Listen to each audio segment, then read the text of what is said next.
მათ რიგებს, ვინც ვიგენებს, ფრინველებსა და დელფინებს მოსადის აგენტობაში ადანაშაულებს უერთდება. ზოგიერთმა ცნობილმა ესპანელმა განაცხადა, რომ ისრაელი დგას იმ მასობრივი შეჭრის უკან, როდესაც 70,000-ზე მეტი მიგრანტი მაროკოდან სეუტაში შევიდა. მაგრამ იმ დროს, როცა ისრაელში შიდა დაპირისპირება იმის შესახებ, თუ როგორ მართონ საკუთარი საზღვრები, ამ კვირაში კვლავ მწვავე ფაზაში შევიდა. ის სულელური ბრალდება კიდევ უფრო სასაცილო და სამწუხარო ხდება. მე ვარ ილანა მიზელ-დიამანტი, ისრაელის სამართლისა და თავისუფლების ფორუმის აღმასრულებელი დირექტორი და ეს არის ძირითადი კანონი. ასე რომ, ტერორიზმის შეკავებისთვის შექმნილი კანონი უზენაესმა სასამართლომ ამ კვირაში შეაჩერა იმ საფუძვლით, რომ მისი განხორციელება შეიძლება გამოუსწორებელ ზიანს მიაყენოს. კანონის განხილვა, რომელსაც ყოველდღიურ საუბარში შიარ ჰაჯაჯის კანონს უწოდებენ, ნოემბერშია ჩანიშნული. ლეიტენანტი შიარ ჰაჯაჯი 22 წლის იყო 4 ჯარისკაციდან ერთ-ერთი, რომელიც 2017 წელს მოკლეს. როდესაც ფადი ალ-ქუმბარმა 27 წლის ჯაბალ მუკაბერის მცხოვრებმა სათვირთო მანქანა კურსანტთა ჯგუფს შეაჯახა არმონ ჰანაცივის პრომენადაზე იერუსალიმში. კიდევ 13 ადამიანი დაიჭრა. მისი სახელობის ეს კანონი არის შესწორება ისრაელში მოქალაქეობისა და შესვლის კანონში. და რაც ის აკეთებს, არის ის, რომ შინაგან საქმეთა მინისტრს უკრძალავს ჯუდიადან და სამარიიდან ან ღაზადან პალესტინელებისთვის დროებითი ცხოვრების ან რეზიდენტობის ნებართვის გაცემას. იმ ცხოვრებლებს, რომლებიც ტერორისტულ დანაშაულებში არიან მსჯავრდებულნი, აქტიური ტერორისტული ოპერაციების მონაწილეებს ან მათ ოჯახის წევრებს. გასული წლის ივლისში მიღებული კანონის ამოქმედება რამდენიმე თვიანი ბიუროკრატიული დაყოვნებისა და შეჩერების შემდეგ უნდა დაწყებულიყო, განსაკუთრებით ოჯახური სანქციის საკითხის საკითხზე. კანონის ამოქმედებამდე ერთი დღით ადრე მოხდა ეს. ეხლა მათთვის, ვინც ისრაელის გარეთ გვისმენს, და ალბათ ზოგიერთისთვისაც აქ, თავად ის იდეა, რომ კანონი შეიძლება დამნაშავის ოჯახის წევრებსაც სჯიდეს, უცხოდ და შესაძლო უსამართლოდაც კი ჟღერს. და დღეს მინდა ვცადო და ავხსნა ამ შესწორების გარშემო არსებული დაპირისპირების ორივე მხარე, იმ უფრო ფართო დისკუსიის კონტექსტში, რასაც ოჯახის გაერთიანებას უწოდებენ. ეს რთულია. ეს ეხება რაღაც ფუნდამენტურს ისრაელის საზოგადოებაში და ისრაელები ამას არსებობის საკითხად აღიქვამენ. მე არ დავიკავებ კონკრეტულ პოლიტიკაზე პოზიციას, მაგრამ იმედი მაქვს, რომ ეს ეპიზოდი მოგცემთ ინფორმაციას, რომელიც საშუალებას მოგცემთ მეტი წაიკითხოთ, გამოიკულიოთ და იკამათოთ იმ შეხედულებებთან, რომლებიც დღეს მოისმენთ. ეხლა, ოჯახის გაერთიანება. 2003 წლამდე ისრაელის მოქალაქეს, რომელიც ქორწინდებოდა პალესტინელს, ღაზადან ან იუდეასა და სამარიიდან, შეეძლო მეუღლისთვის ბინადრობის ჩვეულებრივი პროცედურით შუამდგომლობა გაეწია. 1993-დან 2003 წლამდე. დაახლოებით 130,000 პალესტინელი შევიდა ისრაელში და ოჯახის გაერთიანების გზით მიიღო ან ისრაელის რეზიდენტობა, ან მოქალაქეობა. 2003 წელს მეორე ინტიფადის პიკზე, რომელმაც 1000-ზე მეტი ისრაელი იმსხვერპლა, მათ შორის 120-ზე მეტი ბავშვი. ქნესეთმა მიიღო კანონი, რომელმაც დროებითი მთავრობის განკარგულება კანონად აქცია. ამ განკარგულებამ შეზღუდა მოქალაქეობის მინიჭება და რეზიდენტობისა და შესხლის ნებართვების გაცემაც იუდეიდან, სამარიიდან და ღაზადან შემოსულთათვის. და შემდგომა შესწორებამ რამდენიმე მტრული სახელმწიფო დაამატა. კანონი შინაგან საქმეთა მინისტრს ანიჭებს დისკრეციას, ინდივიდუალურად შეაფასოს და გასცეს განახლებადი გამონაკლისები იმ პირებისთვის, რომლებიც ნაკლებად უსაფრთხოების რისკად მიიჩნევა. ეს შეეხება გარკვეული ასაკის მეუღლეებს, ბავშვებს, სამედიცინო მკურნალობას, სამუშაო ნებართვებს.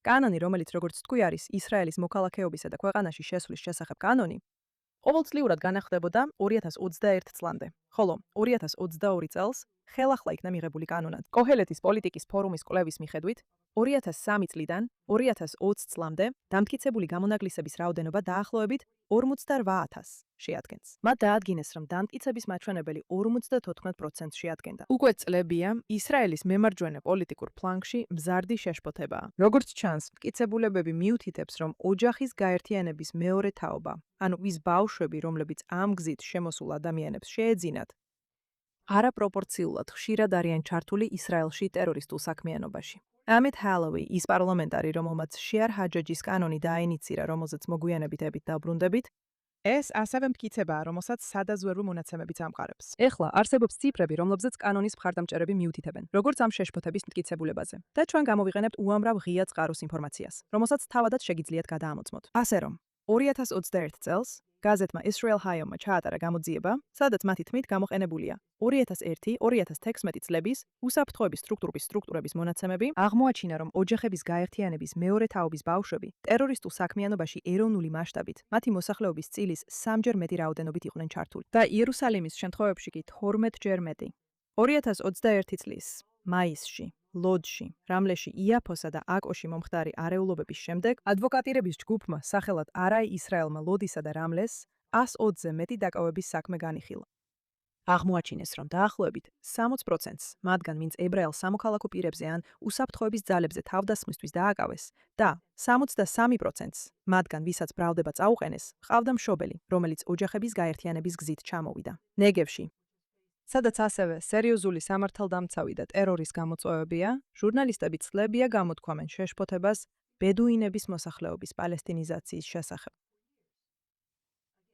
კვლავ, ოჯახების გაერთიანების შედეგად, რომლის დროსაც ბედუინების მოსახლეობამ ცოლები აიყვანა მთრულად განწყობილი პალესტინური მოსახლეობიდან, ეხლა რაც შეიძლება გენეალოგიის განხილვას გავდეს, სინამდვილეში მსოფლო მხედველობების განხილვა. ეხლა ემპირიული მონაცემები მიუთითებს, რომ ოჯახების გაერთიანების გზით ამ რეგიონებიდან შემოსული ადამიანები მხარს უჭერენ ძალადობრივ იდეოლოგიებს, მაშინაც კი, როცა ისინი თავად არ სჯადიან ძალადობას. შორს ყურება არ არის საჭირო, რომ ეს დაინახო. 2023 წლის დეკემბერში პალესტინის პოლიტიკისა და კვლევის ცენტრის გამოკითხვა აჩვენა, რომ ღაზასა და დასავლეთ სანაპიროზე პალესტინელთა 72%-მა განაცხადა, რომ ჰამასის 7 ოქტომბრის თავდასხმა სწორი გადაწყვეტილება იყო. 2 წლის შემდეგ, 2025 წლის ოქტომბრის ბოლო გამოკითხვაში, ეს მაჩვენებელი პიკთან შედარებით შემცირებულია, მაგრამ მაინც 50%-ზე მეტია და განსაკუთრებით გაზაში კვლავ იზრდება. გამოკითხულთა აბსოლუტური უმრავლესობა იუდეასა და სამარიაში 85% და გაზაში 55% ეწინააღმდეგებოდა ჰამასის განიარაღებას, თუნდაც როგორც ომის დასრულების პირობას. და შეიარაღებული ბრძოლა კვლავ აჯობებდა როგორც მოლაპარაკებებს, ისე მშვიდობიან სახალხო წინააღმდეგობას, როგორც მომავლის გზას, განსაკუთრებით იუდეასა და სამარიაში. ეს ნიშნავს, რომ ამ რეგიონიდან ჩამოსული იმიგრანტის ასეთი შეხედულებებით ჩამოსვლის შანსი უკიდურესად მაღალია. და ასევე მაღალია იმის ალბათობაც, რომ ეს შეხედულებები ოჯახშიც გაავრცელოს. ეს პოლიტიკის შემუშავებლებს უტოვებს კითხვას, თუ რამდენი რისკის გაწევა შეიძლება. ასე რომ, ეს არის უსაფრთხოების არგუმენტი უფრო მკაცრი მიდგომისთვის ოჯახის გაერთიანების ამ ნებართვებთან დაკავშირებით ზოგადად. და სანამ საწინააღმდეგო არგუმენტებზე გადავიდოდეთ, დემოგრაფიულ არგუმენტსაც აღნიშნავთ. ებრაული უმრავლესობის შენარჩუნება ისრაელში კრიტიკულად მნიშვნელოვანია, როგორც სახელმწიფოს ფიზიკური უსაფრთხოებისთვის, ასევე მისი ხასიათისთვის.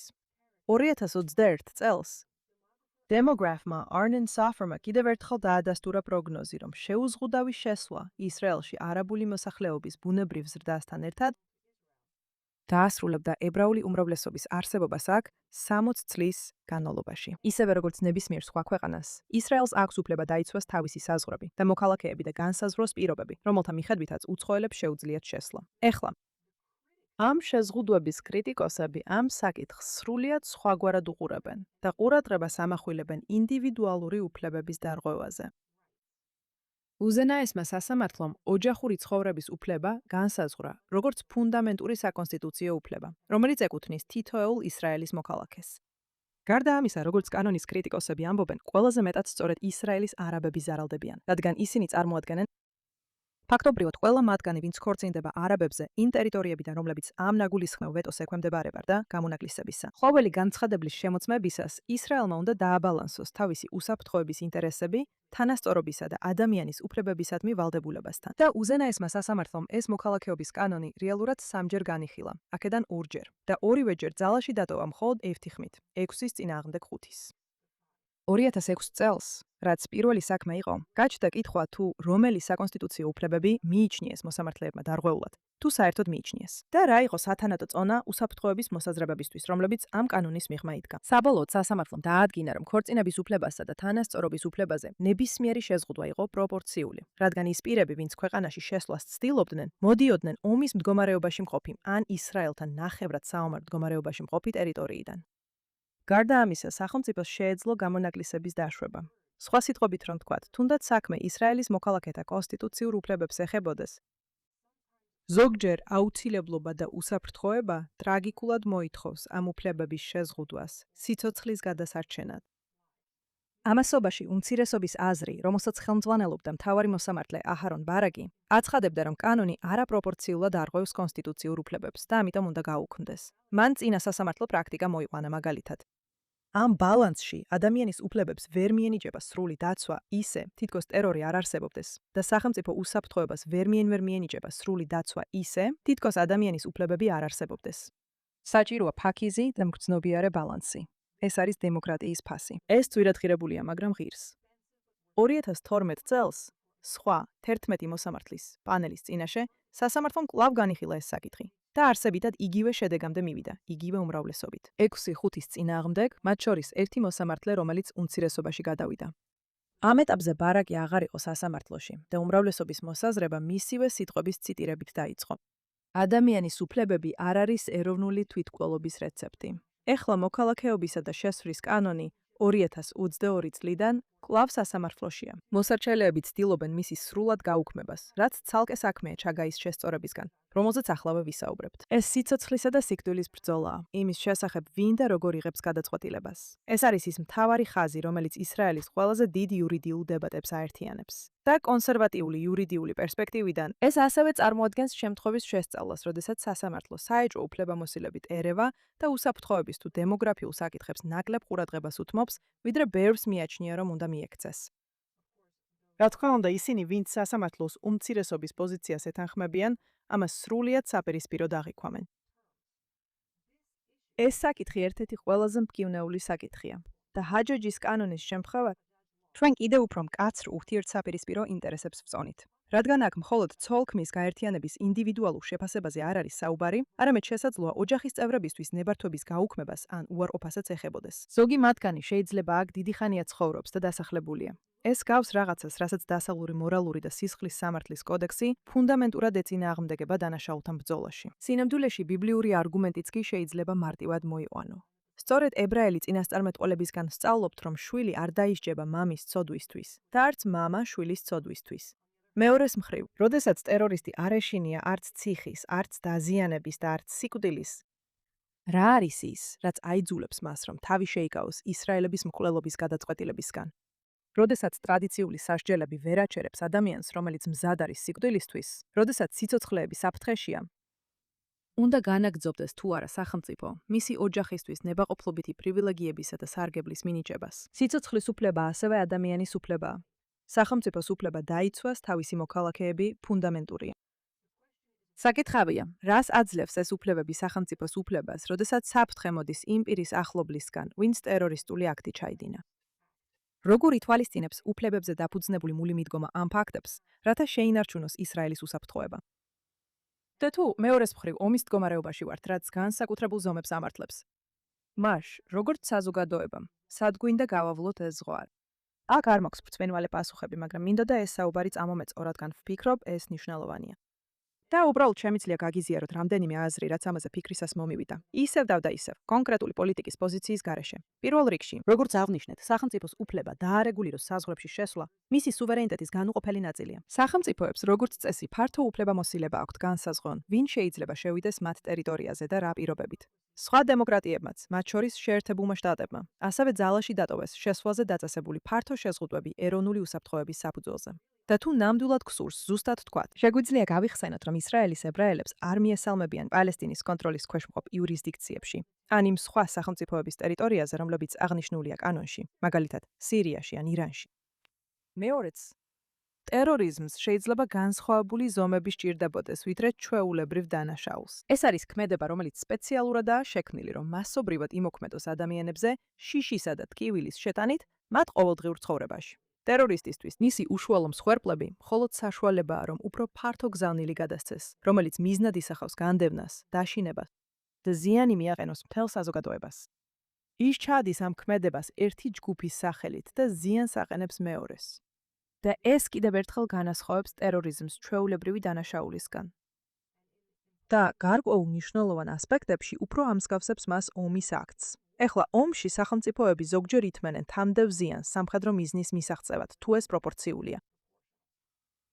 ტერორიზმთან ბრძოლა გარკვეულწილად კოლექტივების ჭრილში აზროვნებასაც მოითხოვს და არა მხოლოდ ინდივიდუალური უფლებების მიხედვით. და ეს კითხვა კიდევ უფრო მნიშვნელოვანია იმ საზოგადოებებში, სადაც ოჯახს, კლანსა და საზოგადოებრივ იდენტობას განსაკუთრებულად ძლიერი როლი აქვს.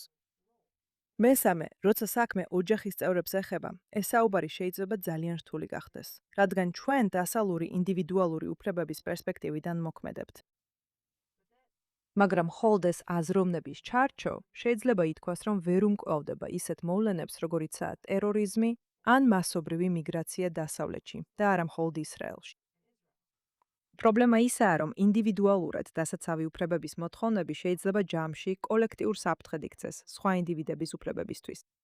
ყველაზე ფუნდამენტურად კი მათი სიცოცხლისა და უსაფრთხოების უფლება. ჩვენ მიჩვეულები ვართ ადამიანის უფლებების არგუმენტებზე ისე ფიქრეს, თითქოს ისინი სახელმწიფოსა და ინდივიდს შორის დაპირისპირებას გულისხმობს, სადაც ინდივიდს სახელმწიფოს მიმართ მოთხოვნები აქვს. ამიტომ ოჯახის გაერთიანების შემთხვევაში სასამართლოში წამოყენებული ადამიანის უფლებების არგუმენტები ეხება ბევრი ისრაელის მოქალაქის კონსტიტუციურ უფლებას დაქორწინებაზე, რაც ნამდვილად ამაღელვებელი და მნიშვნელოვანია. მაგრამ სულ მცირე საჯარო დისკურსში უსაფრთხოების არგუმენტი ჩვეულებრივ არ განიხილება როგორც ადამიანის უფლებების არგუმენტი თავისთავად.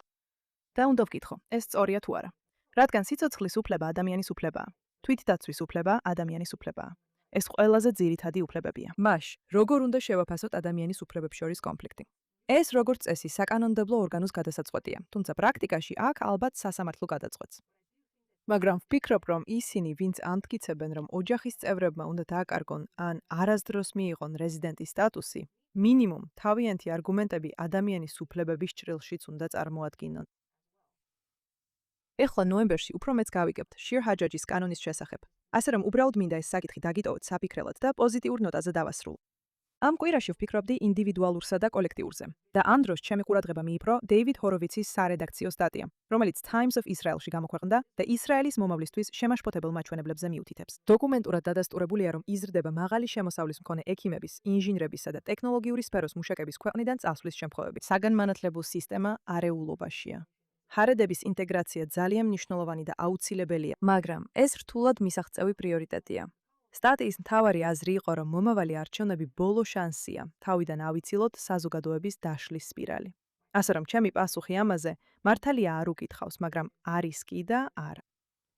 დიახ, ისრაელს აქვს გამოწვევები, მაგრამ არა. ისრაელი სინამდვილეში არ დგას დაშლის ზღვარზე, თუნდაც წინ უფრო რთული წლები ელოდებოდეს. ისრაელსაც აქვს ძლიერი კოლექტიური იდენტობის შეგრძნება, აღთქმის, ხმა ისტორიული უწყვეტობის. ამ ქვეყნის გამძლეობა მხოლოდ ეკონომიკურ მაჩვენებლებზე არ არის დამყარებული. ის გამომდინარეობს საერთო კოლექტიური ბედისწერის შეგრძნებიდან. ამასთან დაკავშირებით სოჰარის მიერ ამ გაზაფხულზე გამოქვეყნებულმა კვლევამ აჩვენა, რომ ისრაელის მოსახლეობის 48%-მა აღნიშნა, რომ 7 ოქტომბრის შემდეგ მათი ებრაული იდენტობის შეგრძნება გაძლიერდა. მაშინ, როცა მხოლოდ 12%-მა აღნიშნა, რომ მათი იდენტობის შეგრძნება დასუსტა, 65%-მა განაცხადა, რომ სახელმწიფოსა და მიწასთან მათი კავშირი განსაკუთრებით გაძლიერდა. და ეს ნიშნავს, რომ მიუხედავად იმისა, რომ ზოგი ტოვებს ქვეყანას, რაც ტრაგედიაა, იქნება ათასობით სხვა ადამიანი, ვინც დარჩება და ვინცა გადმოვა, რათა თავისი ცხოვრება ებრაული ისტორიის ნაწილად აქ ჩამოაყალიბოს.